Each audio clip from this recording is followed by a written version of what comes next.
Chapter 9 The Evening of the Betrothal. Villefort had, as we have said, hastened back to Madame de Saint-Méran in the Place du Grand Cour, and on entering the house found that the guests whom he had left at the table were taking coffee in the salon. Renée was, with all the rest of the company, anxiously awaiting him, and his entrance was followed by a general exclamation.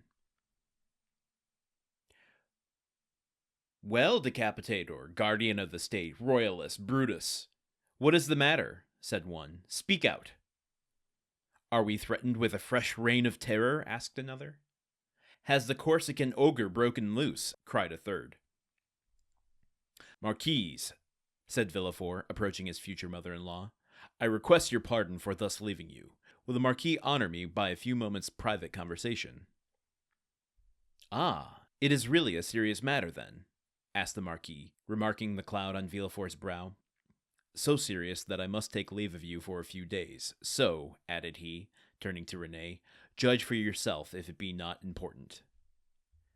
"You are going to leave us?" cried Renée, unable to hide her emotion at this unexpected announcement. "Alas," returned Villefort, "I must." "Where, then, are you going?" asked the Marquise. "That, madam, is an official secret. But if you have any commissions for Paris, a friend of mine is going there tonight, and will with pleasure undertake them."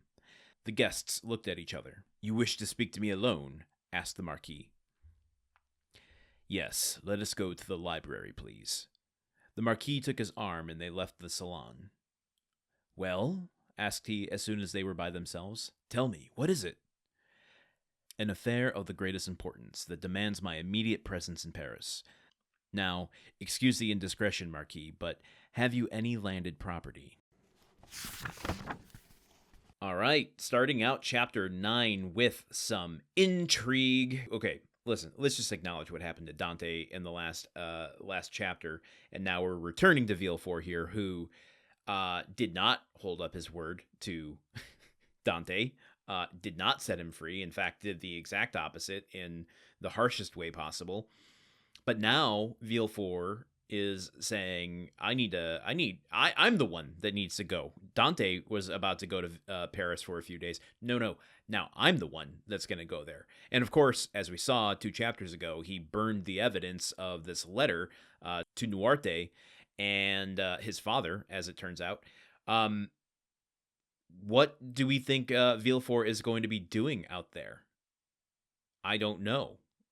This is a very suspicious way to start a new chapter, Chapter 9. And I don't have too much to add to this one. I guess one thing that I can kind of bring us back to, ground us back into this world of 1815 Marseille, is we talked about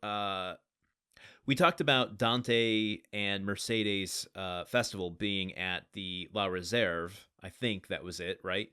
Or was that where Danglars and Caderousse and Fernand were meeting? Maybe, but was it the same place afterward? Yeah, I get the feeling that it was at the La Reserve. I could just look this up, and I don't know why I'm not, but that's not the point. The point is that place was more indicative of their social class and where they are in life.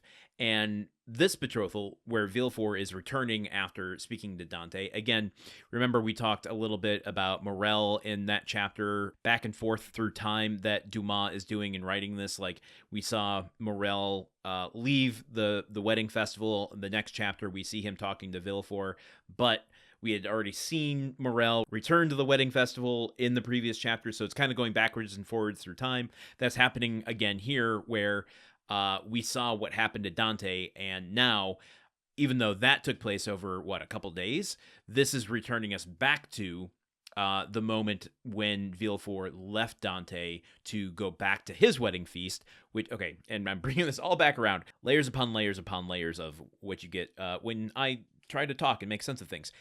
Bringing it back, compared to La Reserve, they're having their wedding feast in the Place du Grand Cour, which is a very upper class boulevard. Lots of like aristocratic homes and just the rich neighborhood, right? This is Bel Air, as far as Marseille is concerned. So just showing that social class and where Villefort is compared to Dante. I'm curious where Villefort came from. If all of this drama with his dad is any indication, did Villefort kind of like, is it a rags to riches story? Like, should he not be in the position he is? As we talked about him having riches and getting richer through this marriage. Did he start from, rags and is now building himself up, or did he always have privilege? Answers we don't have the questions for yet. That's not right. Questions we don't have the answers for yet. There we go. Oh my goodness, what a way to start a chapter. I will see you all here tomorrow as we continue forth through this short chapter, chapter 9 of The Count of Monte Cristo. Okay, goodbye. The Countdown of Monte Cristo is part of the Gruntwork Podcast Network. This show is produced, edited, and hosted by Landon Solano. The original text of The Count of Monte Cristo by Alexander Dumas. Theme song by Magic Solo. If you want to support the show and others like it, visit patreon.com/gruntworkpod. Thank you for listening. See you tomorrow.